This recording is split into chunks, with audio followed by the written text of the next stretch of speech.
Welcome back to You Are the Prize. I'm Alex. And I'm Alexis. And today we are doing something a little bit different. We're doing our first solo episode. Yeah, just you and me hanging out in the kitchen. Last month we launched with 4 really exciting guests, which was so fun. It was. And just such a beautiful thing to see this creation come to life that we've been working on and stressing over for months. Yeah. And today we just wanted to do something a little bit different and more intimate and chat with you all. Yeah, and talk about, I think that one, you are the prize. We want to share, I know we talked about our origin story of where that came from, but I think expanding on what do we mean when we say you are the prize? Yeah. And how we're, thinking of who are the guests that we have on. And I think also you and I have talked about having a podcast, but the same question kept coming up. We're well, what do we have to say? What are we contributing to the conversation? What business do we have? What business don't we have having a podcast? Yeah. And those fears that we had to push through. Yeah. Which is, I guess that's the thing. And that's what really the whole podcast is about, is everybody pushing through fears to do a thing that kind of is this voice in your head, right? Where you're multiple for me, yeah. Yeah, it's called the committee. Board of directors. Right, and so the board of directors are telling you all the reasons why it's not going to work out. And I think that's what keeps most of us from doing the things we really want to do. It's the voices, the inner children are trying to keep you safe and trying to keep you from being vulnerable and letting people see the real you. And I think it's hard enough just in real life to do those things. And now we're let's record it. Yeah. And let's let people on 3 cameras. On 3 cameras. And welcome to my home. Yeah. And I'm don't look into any of the cabinets. Yeah, which are so beautiful. They are. And but it's there is this thing. It's not just the what right do we have to do this, but also it's well, who's gonna want to then watch it? Yeah. Those are those questions that I think, and both of us, of course, are bringing our own bullshit. Yeah. Of why it's scary. Yes. Many calls back and forth about being excited and then saying, but I'm also worried about or nervous about. Yeah. And just. Yeah. What was your number one thing that worried you? I think, there's a list. I think the biggest thing for me is around just identity. And, I left this corporate job, which I've worked so hard to get to, and the way that people reacted when I said I worked at Apple, or, doing this thing that feels like it's part of a bigger thing. And then all of a sudden I am doing something that elevates me. And I think my fear was, who are you to be talking about this? Who are you to show up as an expert, which I'm not an expert. But then through talking with you and also talking with my therapist, realizing that other people are on this journey too. Yeah. And that has helped me, I think, with imposter syndrome to be look, I'm in this with you. We're figuring this out together. Yeah. Our business is about helping founders step out of their comfort zones to really embody the visionary, impactful person they want to be. And so why wouldn't we take you through this process or kind of show you okay, we're walking the walk and we're talking the talk. So what was your... obviously all of that. But I think it is scary to know that you are being perceived. And you know how I feel about being online. Yeah. I do not enjoy social media. Yep. I don't really want anyone to make any comments about, I'm just I'm not looking for feedback. Sure. And I know that we are now placing ourselves in a position where we're inviting it. Yeah. We're saying, come join us, come have these conversations with us. Yeah. And then that means that people will have opinions about those conversations. And they're not going to agree with everything we say, everything our guests say. And I can feel the protective part of me warning me, this might not feel good all the time. And I think that the way I've oriented my life a lot toward like pleasure and free time and like the balance of all the things, I'm like, I'm looking to feel good. Yeah. Like that's like one of my big priorities. And now we're entering an arena where we have spectators. Yeah. And I'm saying, sure, come and react, whatever that might be. And of course, you know, our first 4 episodes, they are like, they're good friends of ours. They're, you know, it's like everyone, I don't know, it's just like it all feels like good and warm and fuzzy. And everyone who's listening to us so far, we love you for loving us already. But we know that it's like, it's still, the circle's pretty close. Yeah. You know, our audience is tight. And as that expands, it invites more just feedback. Yeah. And that's what I'm afraid of. I'm like, oof. Yeah. That scares me. Yeah.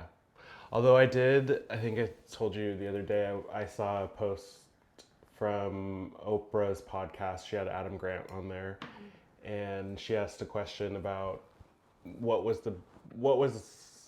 something that helped you or whatnot, and he said, actually, my critics were a really big help once I think kind of pushed past the ego and stopped to just listen to what they're saying. And of course, not everybody is going to be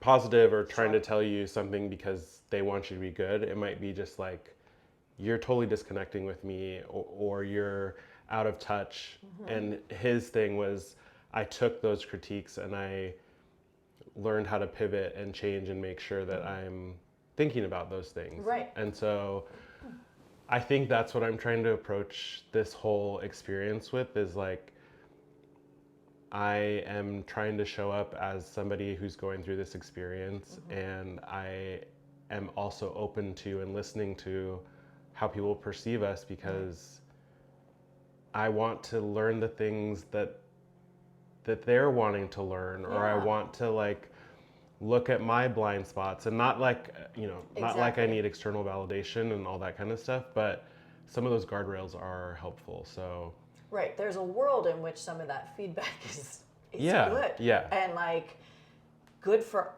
us as individuals. Yeah. Good for the work that we do. Yeah. But I think that it's scary. It is scary. Yeah. I feel scared. Yeah. But we decided to, and that's kind of like, we're trying to like walk the walk of the work that we do with founders, where we're like, how do you get to the place where what you are doing and the business that you're creating is authentically you, and at the highest level of what you can do. Yeah. And that's where like, that's the alignment. And so for us, I feel like this is like, it's a kind of a real-time experiment for you and I to be pushing ourselves to a place that feels uncomfortable. And so, and obviously this is not like, the podcast is not like our job. This is a thing we're doing on the side of our studio. So this is this project that we have where we get to have these conversations. We get to, I don't know. I guess it is more of that thing where it's a privilege to be able to do this and try it out and actually like live through the fear and see what happens. Yeah. So I feel like that is why we push through, right? Yeah. Because we were like, it's scary, but it's like the good kind of scary. And so here we are. And we'll just keep doing it. You'll keep doing it, yeah. And you'll hopefully like and subscribe. I really hope they do. So, I guess we should start talking about what You're the Prize actually means. Yeah.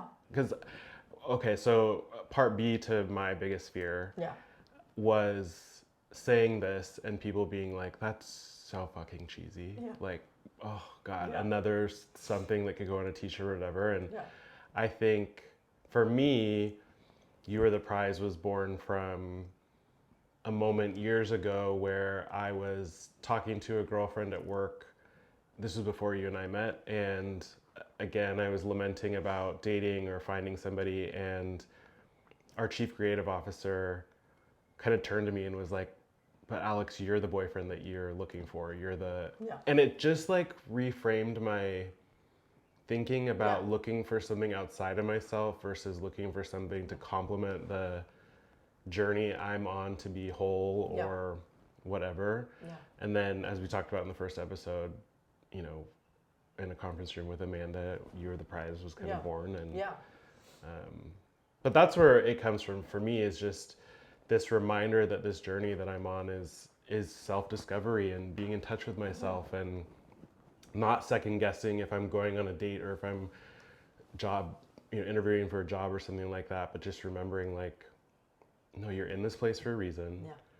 You're doing this thing. There's something in you that believes in you.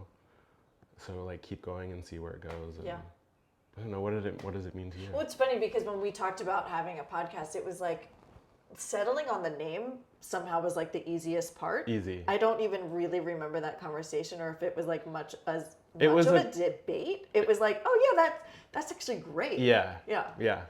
And I had the same fear of, like, because it is about, it's it's a professional podcast. We're talking to people who have careers that are really, really aligned. Yeah. I think down the road we're like, okay, it's, of course, like the professional is personal. Everything is personal, really. Mm-hmm. But it's like saying you are the prize in the context of working with people and talking to people at really high levels of their game, and you're like, you were the prize, and it feels like something that, like, kids would say to each other or something. But I then came to love that it has this sort of sweetness to it, and like it has a spirit of, like, something your mom might say to you. It's like and it's wonderful when someone who loves you says that. Yeah. But it's better when you can say that to yourself. Yeah. And I think that that's, like, where we want the message to land, is that, I mean, we both want for people to just be saying you were the prize to people left and right. That's our goal. Please, just, you know what? Once a week, tell someone they are the prize. Yeah. And not just because, like, there's a hashtag, but because it's just like it is so nice. It's such a good reminder that we are all always searching, just out here for all of it. And it really is like a feeling that comes from the inside. Yeah. And when you know that, you operate differently. Yeah. Well, and also I think our American culture,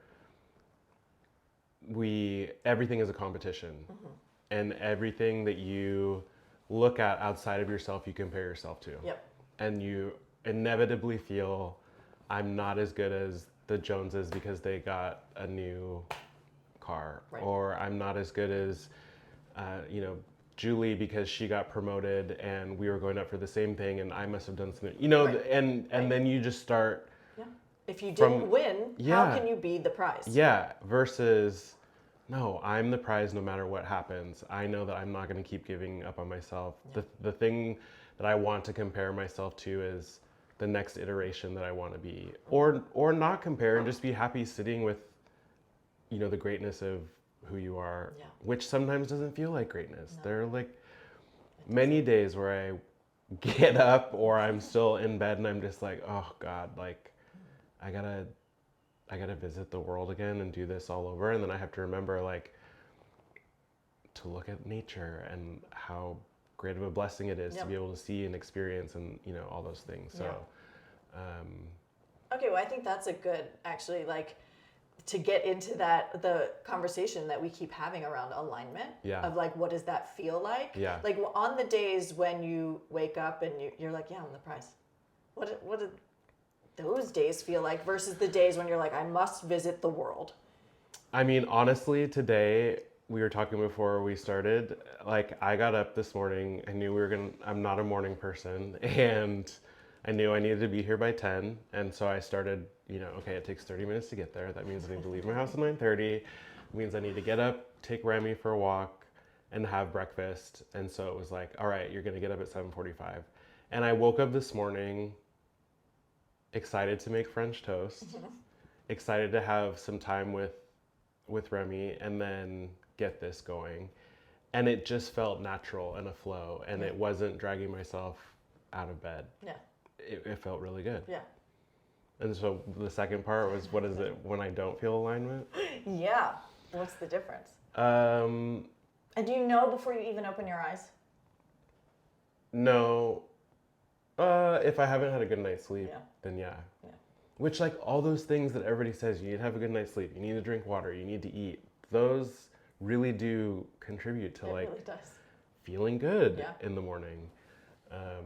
And so I'm trying to learn how to give myself an allowance that I might need 30 minutes of just laying in bed and letting everything come through, and then be like, okay, we're done with that. It's sunny out.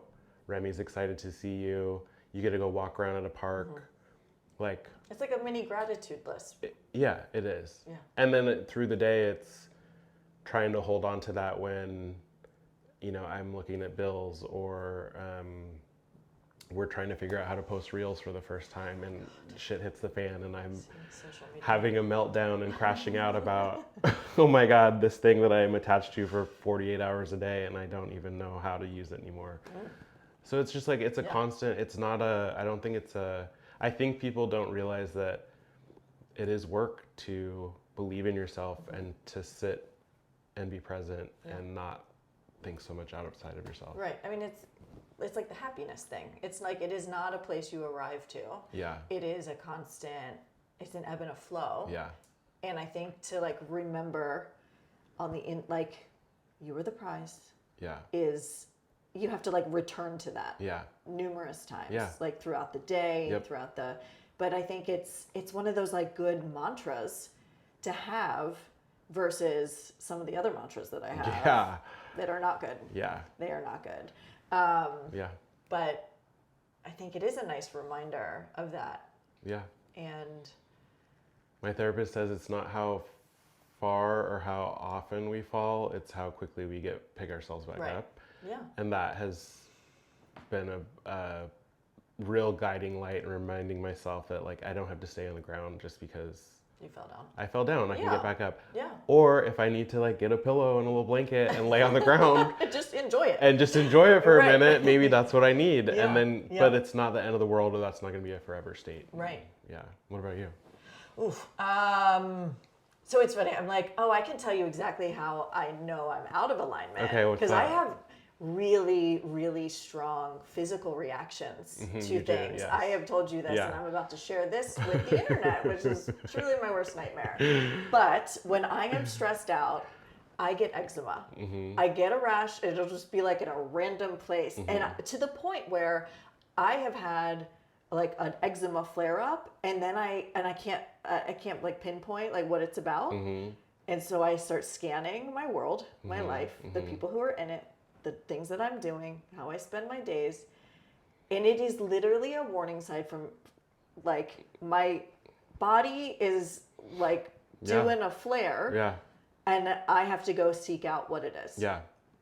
There's always something. Yeah. I mean, I've had boyfriends where I'm just like, my elbows for 18 months are just like, and I'm like, what's the problem? You know, you want to ignore what it might be because it's so obvious. I one time had taken a full-time job. I was working with a client, freelance, and it was, like, going so well, and I got excited about the idea of security again, and I accepted a full-time offer. And really soon after that transition, I knew it was a mistake. Did you know it was a mistake when you accepted the offer? Yeah, but, you know, when you see a big number again on a piece of paper, you're like, fuck it. Yeah. Like, I can do this. I can do this. And, like, this might feel good. Maybe I'm ready to go back to this again. Maybe it was just whatever. I mean, I was not a month into what it felt like to be full-time again.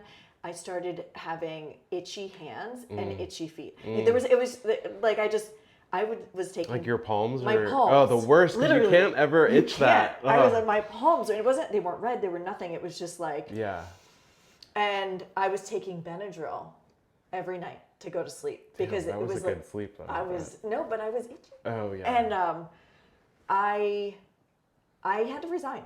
Oh. And the day I gave my notice, it went away.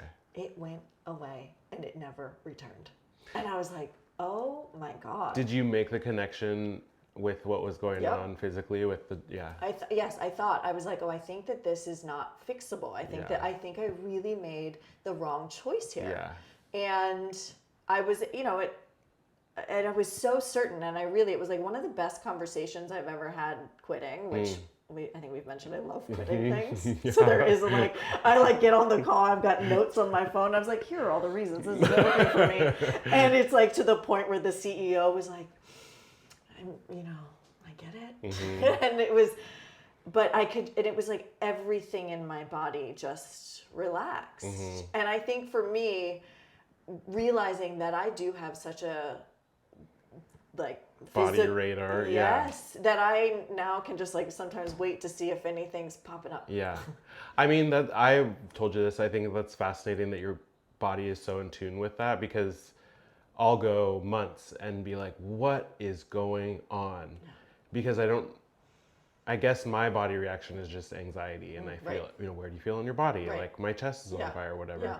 I'm like, I feel it right here. But that's, you literally have this, what is it, some psychosomatic or something? I guess it is, but I've had it since I was a little kid. But I've noticed as an adult that it's just something that flares when something is wrong. One thing you just mentioned about the CEO saying I get it, I'm thinking to the conversations I've had with bosses when I've been in a place of trauma or whatever, and all of those people say I get it, I understand, which makes me then think oh my God, we're all going through this. We're all, what is it? All the world's a stage and we're just players. We're all getting up and doing the work act of the play. And a lot of people are just white knuckling it because the number's big, or because there's mouths to feed at home and all that kind of stuff. You lock yourself into a lifestyle that you kind of can't then get out of. And that is scary. That is the risk, right? And so even if your body is telling you I'm out of alignment, you are like, shut up. We will live like this. And doing this endeavor has been a huge investment for us. Financially, but also I think mentally, because we are probably in the prime of our corporate careers. These are the money-making years. When everybody's you know what? No thanks. This is when you stock in your 401k, and I'm like, my 401k is not doing anything right now. But but it feels so much better. It feels, I've never woken up and felt the sheer panic that I did when I used to wake up every morning and be like, I only have 30 minutes to get out of the house, or whatever. And then that's how you start your day, and it just gets worse. Worse from there, it compounds. No, I remember when I was at Apple, and it was probably the last year, I think it was the last year that I was there, I took a TM course. And that's Transcendental Meditation. I try not to talk about it too much because I do think it sounds a little culty. I don't think it does. You haven't given me any literature. Well, anyway. Also, is literature the anecdote or the code word for cult? I think so. Okay, got it. There's pamphlets. Pamphlets. Yes. Okay, But I haven't given you any pamphlets, but I was searching for anything to alleviate the angst that I felt every day, because it was the commute from San Francisco to Cupertino. It's you were just literally white knuckling. And it's just nuts. And I was like, well, I'll learn to meditate, and I'll be able to take these little breaks. And so I learned to do TM, and then I would try to book a conference room to go and meditate for 20 minutes. And I mean, that didn't work, I think, even one time. It's hard enough to book a conference room for an actual meeting, let alone, for personal. Right, and then you can't really justify. I mean, it was just it was laughable that I thought that was going to, I don't know, just take away some of the heat. But it was something that I'm glad that I learned to do it, and after I left, it has become a tool that I think brings me back to it's like a daily practice now, and I think because I don't have to book conference rooms to do it. But the irony, of course, is that's when I needed it most. And I'm glad that I was to a place where I'm I will do anything to try to just make this more bearable. And even having those kinds of conversations with yourself where you're like, how do I make this bearable? Yeah.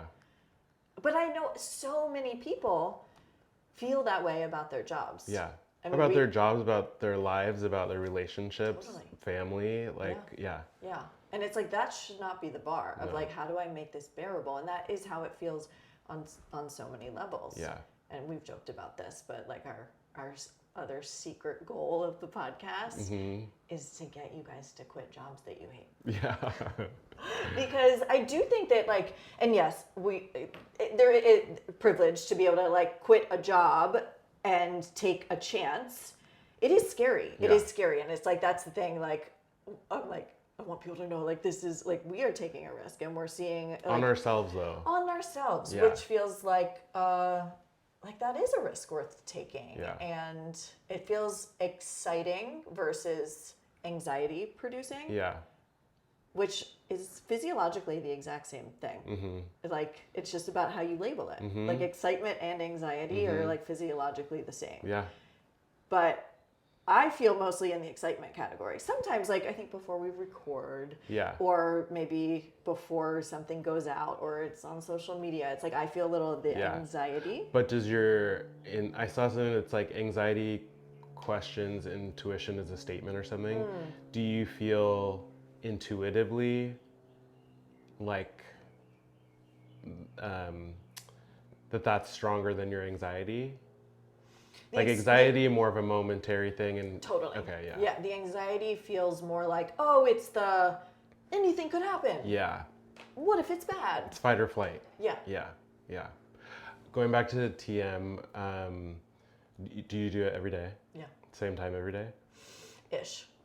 I try to, but I also like do workouts in the morning and stuff. So no, I'm kind of flexible about the timing. You're supposed to do it twice a day. Okay. I do my best to do it twice a day, but the evening one is tough because there's just martinis I'd rather have a martini. Yeah, same. I mean, that's meditative. Right. Yeah. I'm like, so if I'm doing like 20 minutes of TM and then a martini in the evening, I feel like that is actually like a really great mental health plan. Yeah, there's no better white noise than the sound of a shaker.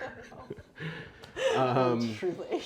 Do you ever TM when you feel anxiety is coming on? Oh, yeah.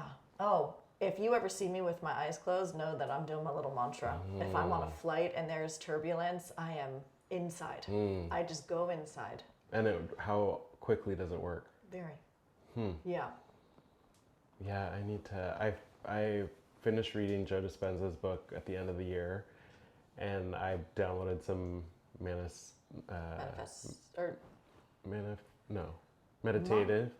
Meditations? Meditations? God. I was like, mantras? This is what happens when I wake up before.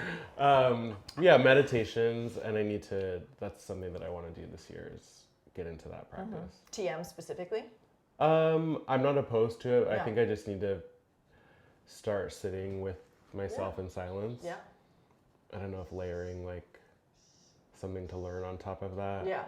Right now, knowing me, it'll become a project or a task that I need to complete versus just... Not to like oversell it, but it is literally you just are given a mantra, which is a sound, not a word. How is the sound found? I don't know. Okay. I don't know. Okay. I think there's only a certain number of them. You are given them. You learn it over a weekend. Okay. It's like the length of a word. But it's not a word, so your brain doesn't get caught up in the meaning of it. And I've never said it out loud. You never say it out loud. I've never even said it out loud, like, in the house alone. Like, just to, like, I don't know why. There's, like, something sort of, like, it's just a thing I say in my head. And so when I am saying it in my head, I do go to a place of, like, my body just kind of, like, goes, oh. And I like having that as a resource. It's just a nice little thing. So it's not like there's no practice to it other than sitting and saying this thing to yourself. Yeah. And what I liked about it as a meditation practice versus others that I found just boring, I found the other ones so like to scan my body from head to toe or to pay attention to my breath, I am bored. I never get past my knees when I scan my body. I cannot be scanning. It's just, I don't know, but there is something about the mantra keeps your brain busy. Yeah. And it's just like, and you can have thoughts and they come and they go. Yeah. And you just like let it walk by. And that's it. And it does feel easy. The only reason I did it, I mean, you know how I am. I'm like, if I don't like it, I'm not doing it. Yeah. And it just feels easy.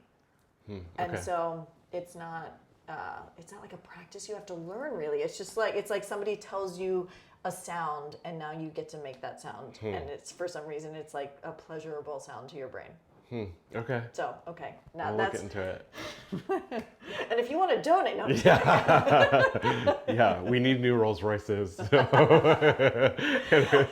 I have been told more than once that I could be a cult leader, and I think it is one of the greatest compliments. I know they're always bad, but like... Yeah, but there's something about cult leaders that have a magnetism to them. Not magnanimous, but magnetism. And yeah, because you're attracted...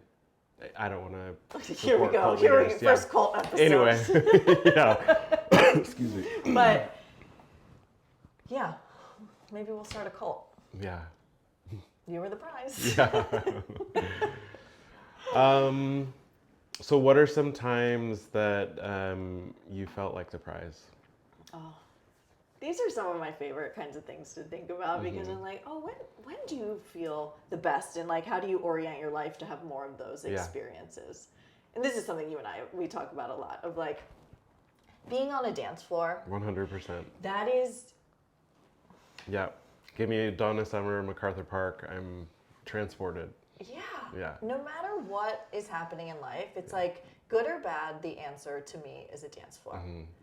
Well, there is science around people gathering and dancing and there being like common frequency, and you just can't be in a bad mood when you're doing that. You look around and there's just joy. Yeah.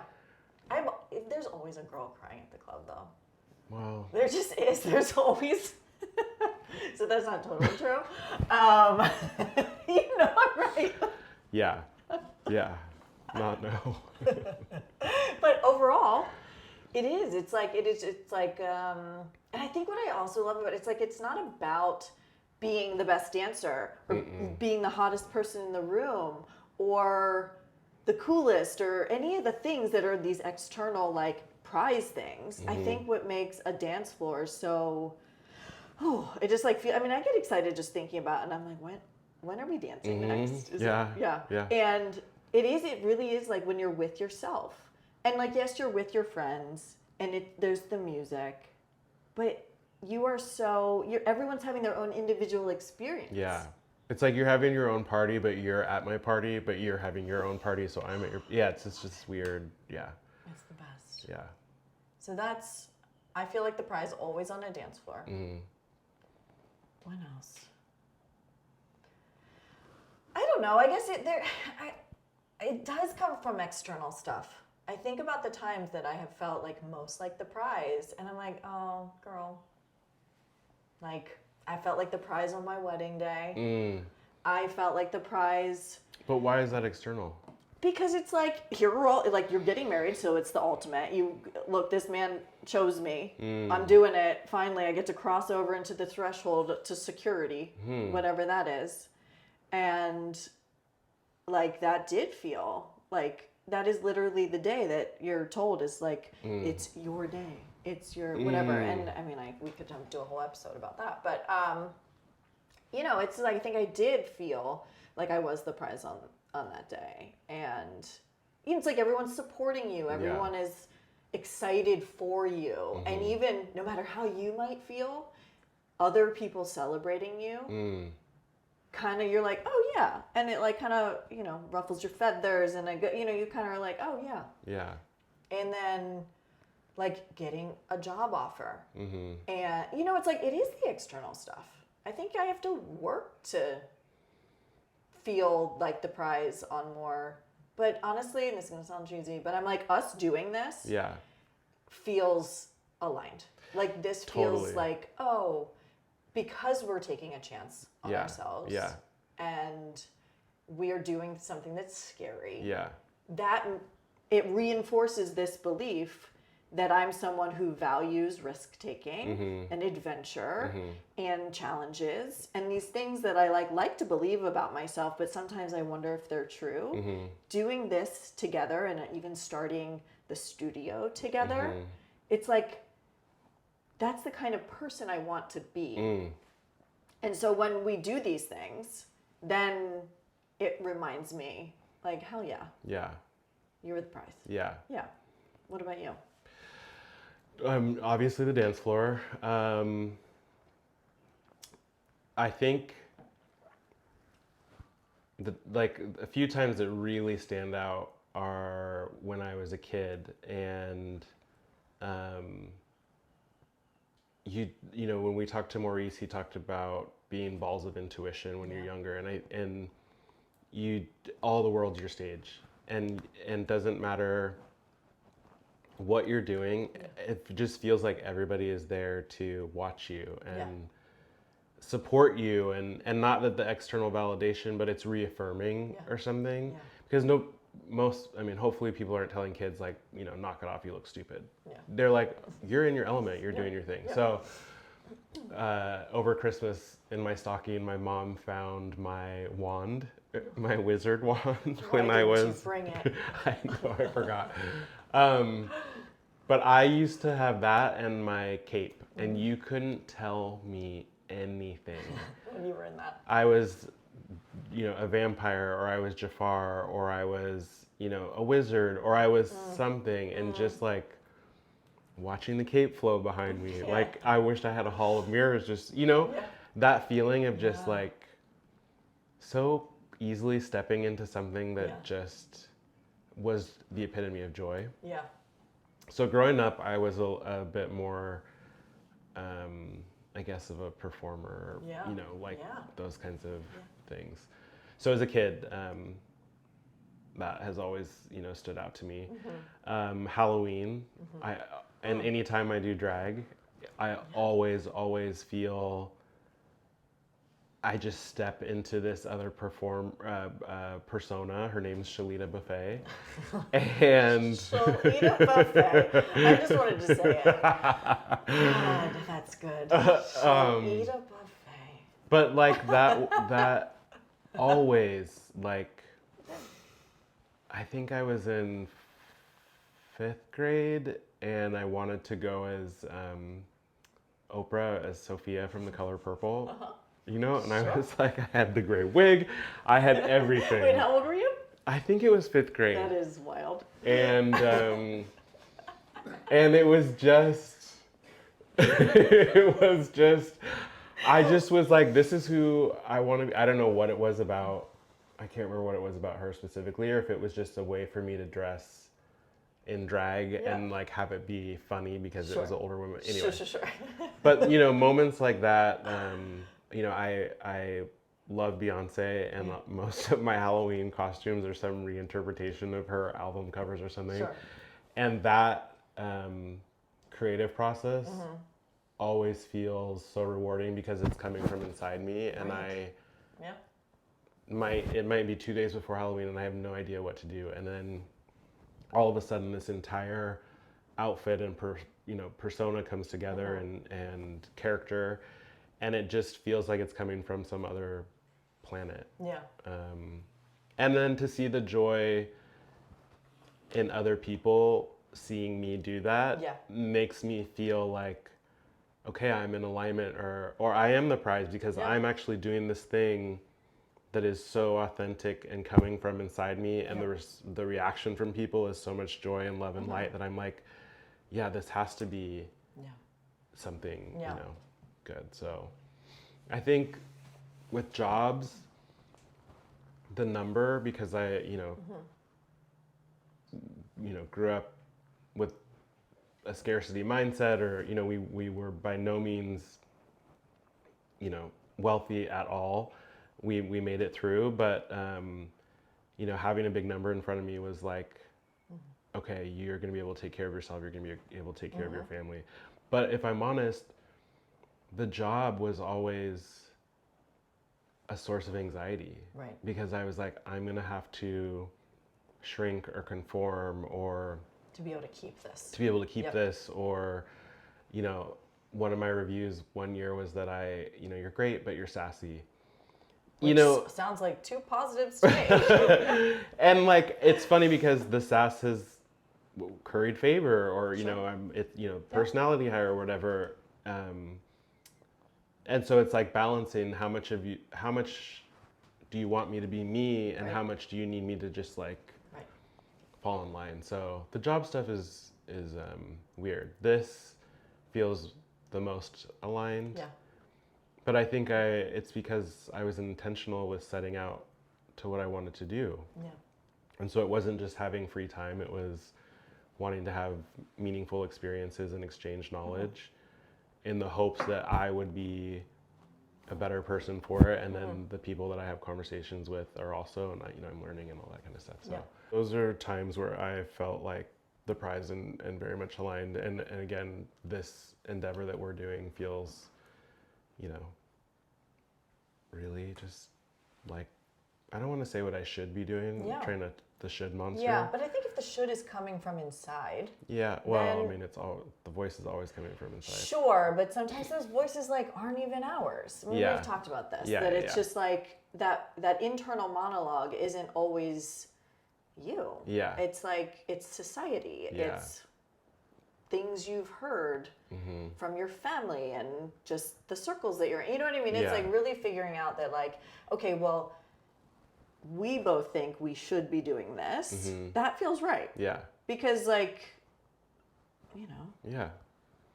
It does feel like we're in flow.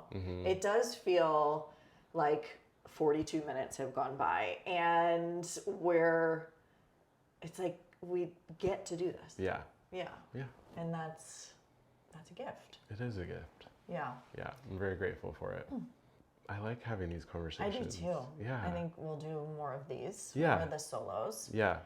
And we'll talk about maybe more places that we feel like the prize. Talk about places. I think we'll, reminisce about the guests that we've had.